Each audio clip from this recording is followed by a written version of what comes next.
Newcastle preview. Will Lissandro start? Will we reach Europe? News on Bruno Fernandes committing to the club. Wants to watch in this Newcastle game. Plus the predictions for the score and team predictions as well. Who's going to line up in this game? That's what we're going to get into today.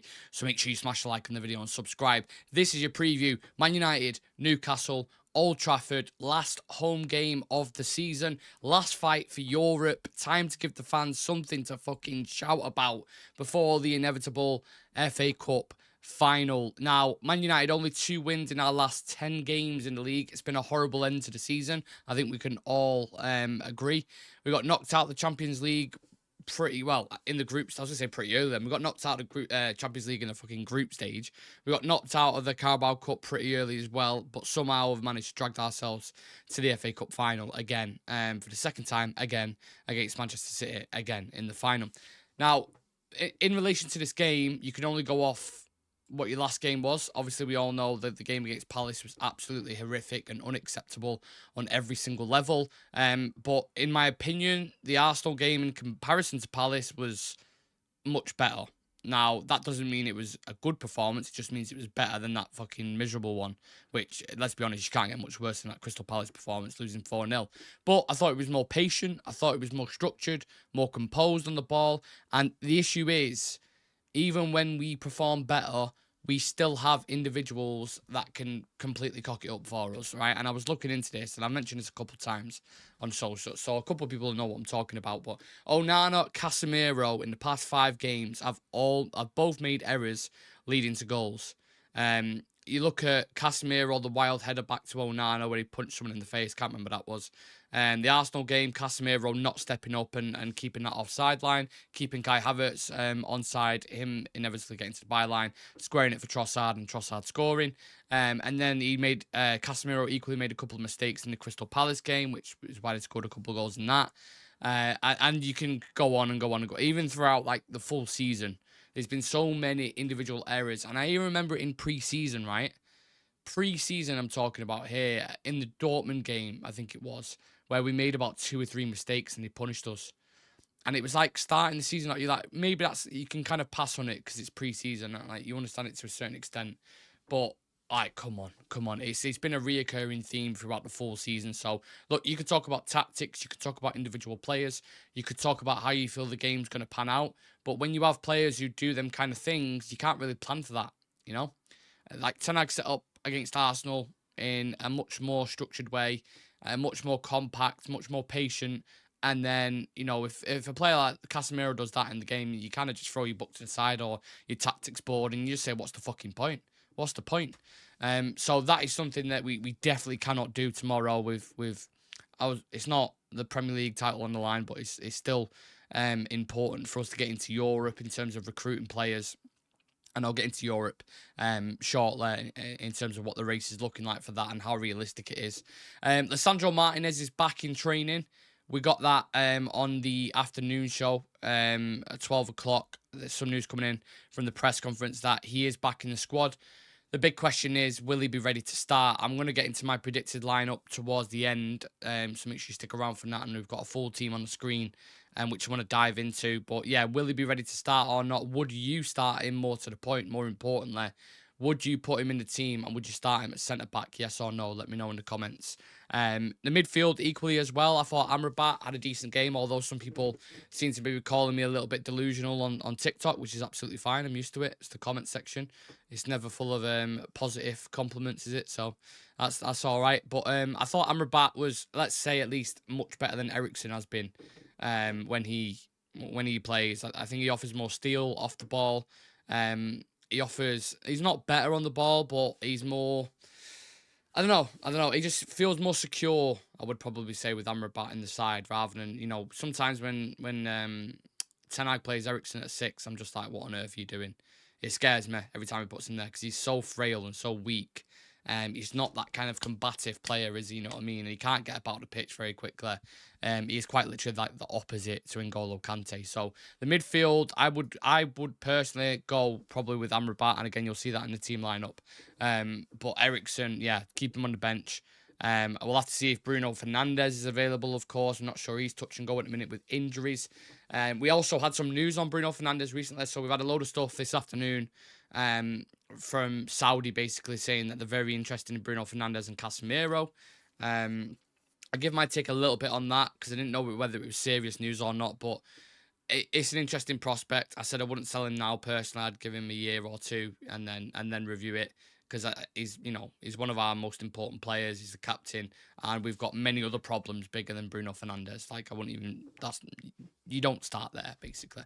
And David Ornstein come out recently and confirmed that, saying that Bruno Fernandes had a meeting basically last week with the club to kind of confirm the plans, or basically say what the crack is, what's going on. Am I going to stay here? What are your plans for the future? Both parties left happy, so it seems like he's going to stay at the club, which is fantastic news, despite what some trolls might tell you, again, in the comments section. Now, moving on to Europe, because that's the only thing we're fighting for at the moment, except the FA Cup final. Newcastle are currently 6th on 57 points. We are in 8th on 54 points. We have this game and then Brighton away. Newcastle have this game and then Brentford away. Chelsea also have Brighton away, and they have Bournemouth as well in their last game. I think it might be at home, or that might be away as well. But yeah, Brighton have quite a significant say in this because they obviously recently drew with Newcastle in the last game, so they took a couple of points, made it more reachable for us. We played Brighton away at the end of the season, which I think under Ragnick, when we went there, or Ollie, it might have been, we lost 4-0. It was just absolutely horrendous, so we haven't got a great record there at the Amex Stadium. And then, yeah, Chelsea got Brighton as well. So they are going to have a massive say in this race for Europe. It's pretty embarrassing. I would rather not be in this race, but it is what it is. Like, we're here now, innit? So you got to try and fight for it. And again, some people will say they don't want to be in Europe. They don't like it. I understand it. I get it. But from a financial perspective, Man United absolutely want to be in Europe. So take that for whatever you want. Yeah, we need to get in it. Just for it benefits like a lot of other things. Yeah. Also as well, a couple of stats here for you. Something, get some water because my throat's dry as fuck. Pretty damning stats actually. I was looking through looking at the head-to-head before with Newcastle. We haven't beaten Newcastle in the league since when? I'm not even going to say this stat actually. Let's see if anyone can get it in the comments. YouTube, TikTok. Let's test your knowledge. We haven't beaten Newcastle in the league since a very famous outing. Does anyone know when it is? What year and what game? A very famous game. Does anybody know? Let's see. Let's test everyone's knowledge in the chat. Dino saying I'd take 80 million plus for Bruno. I think with all the games he played, he'll start to catch up on him soon. I agree, Dino. 100%. Jake G is saying 2015. Nope. Not that long. I'd be very worried if it was that long. It is not 2015. Seems like I've asked a question there. Cantona 1-0, was it? No, definitely not that long. No. No. In the league I'm talking about. So we haven't beaten Newcastle in the league since Cristiano Ronaldo returned in that 4-1 win. Yeah, when Cesar returned home. That was the last time, and that was 2021 under Ole Gunnar Solskjaer when we last beat him. Also, to add to that as well, in the last 4 league fixtures against Newcastle, we've only scored 1 goal. 1 goal against them. We beat them in the League Cup, but apart from that, in the league, we scored 1 goal. So the record's pretty fucking terrible. They're a bit of a bogey team for us, especially when we travel away. But having said that, Newcastle have struggled on the road as well. They've only won 5 away games in total.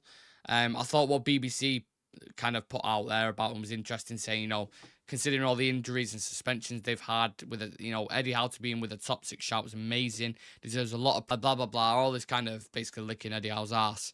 And then when it's on the flip side of things with United, it's like, he's the worst manager ever, he needs to move on, he's shit, or whatever, blah, blah, blah. United and Dart says, is Bruno going or staying? Staying. David Ornstein confirmed today. He had a meeting with the club last week, and he wants to stay at the club, so good news for us, United and Darts. Where was he at? Sorry, took me slightly off track there. Yeah, Newcastle struggle on the road at the moment, and they're being praised for getting top 6 and all this kind of jazz. And Eric Ten Hag's basically being called the worst coach on the planet, even though we've probably had more injuries than any team in the league. But with Newcastle, what you get, and one of the main reasons why they've had so many injuries is because they play at a certain intensity that is difficult to deal with, especially when they're on it, and especially when they're at St James's Park. It can hit you on transitions, very physical team. But if you're looking at somewhere to target him, I think the centre-back area, ironically, because that's probably where they're going to target us. In the last game, they started with Dan Burn and Kraft at centre-back. Now, I'm not sure if I hadn't had a look at if any centre-backs are going to be back for them, but I'm pretty sure Botman's got a long-term injury. Lascelles had a pretty bad injury. I'm not sure what's going on with Shah. I'm not sure if he's still injured. Maybe there's some Newcastle fans in the chat that can say. But, yeah, they've got a pretty bad issue at centre-back at the moment. So if I'm Rasmus Højlund, has scored 1 in 10, I think it is, I would be looking at that and licking my lips. And if he doesn't score tomorrow, I'd be pretty worried. But again, he needs the supply line as well. He needs the wingers not being greedy, not shooting, crossing at the right time. And I also think Bruno Fernandes would help with that massively, coming in and obviously being the creative player that he is. Isaac and Gordon are also ones that I would keep an eye on. With our defensive record, they could have a field day if we're not careful. 1v1. Again, we don't know who's starting in the back line, but they're going to tear us apart. Like, you look at Elise, Eze, Isaac and Gordon can cause very similar problems. So I'd be very worried about that. And just the last thing on Newcastle, do we think Eddie Howe's done a good job at Newcastle? Yes or no? Just a very simple, plain question to throw out there. Do you believe Eddie Howe's done a good job at Newcastle? Just to give my take, I think he's done relatively well. Obviously, last season, getting into the Champions League, I think people were kind of overstepping the mark a little bit, going a bit over the top with fucking compliments and that. But I think he's done well. I think he may struggle to keep hold of certain players in the summer, although that very dramatic Newcastle fan on TalkSport say different. We don't have to sell Isaac. We don't have to sell Isaac. Do you remember that? But according to FFP rules, they have to sell a big player. Maybe Guimaraes will go Arsenal, and maybe Isaac will go somewhere. And again, I'm not sure. Maybe Isaac will go Arsenal as well because they need a striker. Right, let's go to the actual ones to watch then. Or we're doing, we'll do ones to watch first. Just going to switch screens on YouTube. You guys on TikTok won't have the viewing pleasure of that, but if you want to join us on YouTube, the link is in the description.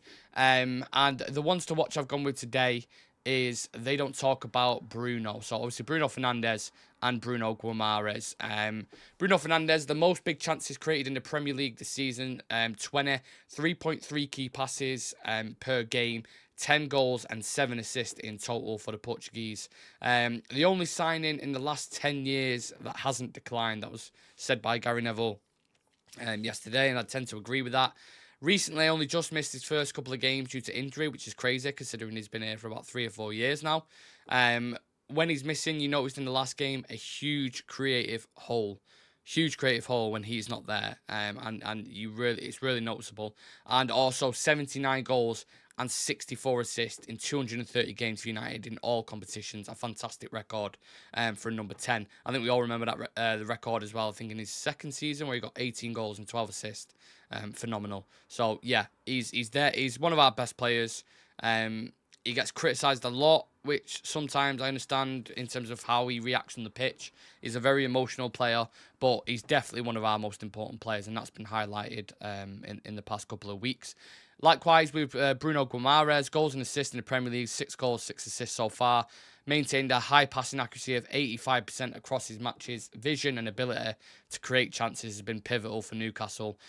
He is the leader in the team, quite literally the glue that keeps everything together. Defensive work equally impressive, 6.2 balls recovered per game, 2.4 tackles per game, covers a lot of distance. He's a very important cog for them. And if he was missing, God knows where they'd be. He's a massive, massive mega player, and there's reasons why he is being linked with some of the massive teams in Europe because he is top quality. Yeah. Have you heard about Camboala accident? No. Definitely not getting into that. Then we move into the predicted 11s. So, again, I didn't know if... I personally wouldn't rush Martinez back. I know we really need a defender. I get it. I understand. But long-term effects, you're thinking about the FA Cup final as well. I don't want to rush him back just because history would show that it's not a great idea. He gets injured again, and then we go through the mill, and then, yeah, we're sat in 3 months' time saying, when's he going to be back? Will he be back for pre-season? So I wouldn't start him straight off the bat. I think it's going to be Onana, Dalot, Casemiro, Evans, and Wan-Bissaka, which is a very leaky backline at best. I think Amrabat, Bruno, and I think Bruno will just make it. He'll push himself forwards. He's missed the last couple of games, but I think he'll push himself. He'll put himself in contention for this.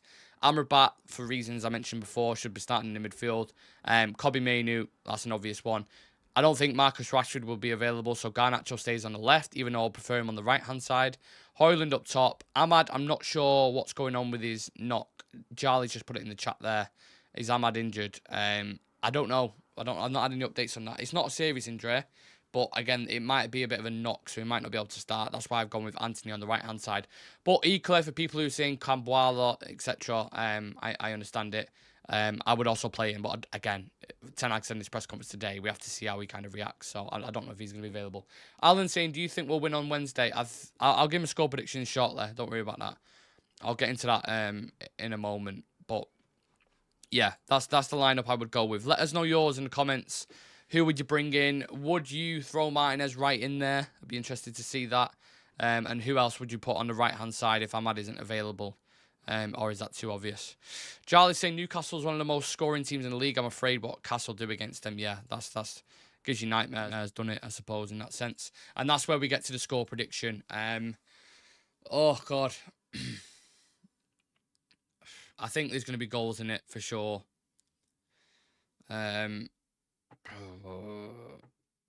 It's tough. It's tough because I thought he was better against Arsenal, but still not good enough. Realistically, I'd probably go with a 2-2 draw, I think.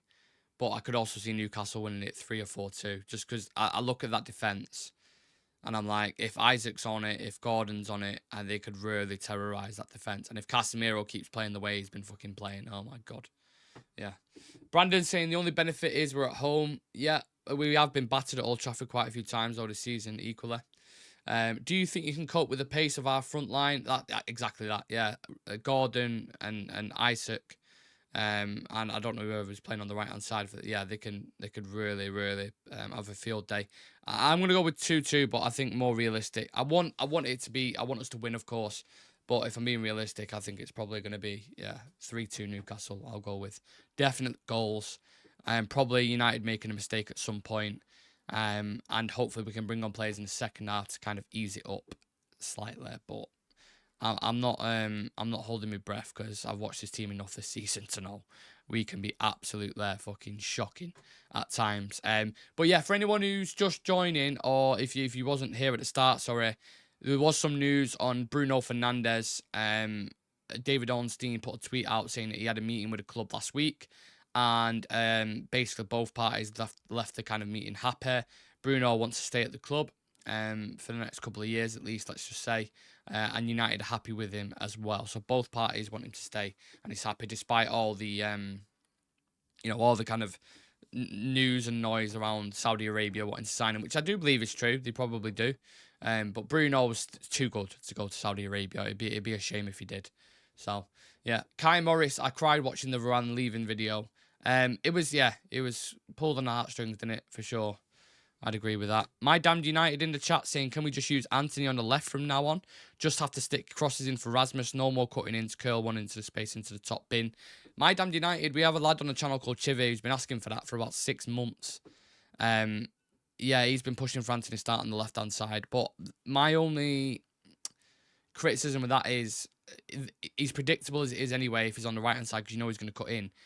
If you're a wing-back then and you're playing against him on the left-hand side, you're just going to show him on his right foot, aren't you? Because you know he can't use it. Do you know what I'm saying? So I know what you mean. I wouldn't mind seeing him there. He was a left-back in the last game. He was proper seeing his ass, wasn't he? So, yeah. Kai Morris saying we're all Spurs today, right? Yeah, I am. But, I mean, I don't want any of them to... I don't want any of them to win, to be honest with you. But we don't get a choice, do we, in that sense? I don't want City to win. I don't want City to win because it'd be 4 in a row. And that's never been done before. And also, it just turns the league into the Bundesliga when fucking Bayern Munich were just winning it every year. And then I don't want Arsenal to win either, just because the fans are unbearable at times. Not all of them, but a lot of them are unbearable. They're so cocky. So either way, it's not going to be nice. We're not finishing anywhere near it. We can't even comment on it in that sense. Like we've been dog turd this season. So yeah, that game, the coverage does start in 15 minutes, which is why I've done the preview a little bit earlier. But do get your score predictions in, whether you're watching this live or watching this later on. Would really love to see your comments and in terms of your team lineup as well. And yeah, my name's Nick. I hope you've enjoyed this preview. Slightly different. We're working on the kind of content that we're putting out and upgrading it and making it a better viewing experience for you guys. Obviously on TikTok slightly different, but on YouTube at least, yeah, graphics and so. But yeah, I'll see you guys in the next one. Let's go see what Tottenham are going to do to Man City, shall we? Can they beat them? And can Arsenal win the league? Very interesting. And also, we'll be live for the game tomorrow, Newcastle, pre-match and post-match. So make sure you come and join us for that. Subscribe to the channel. See you in the next.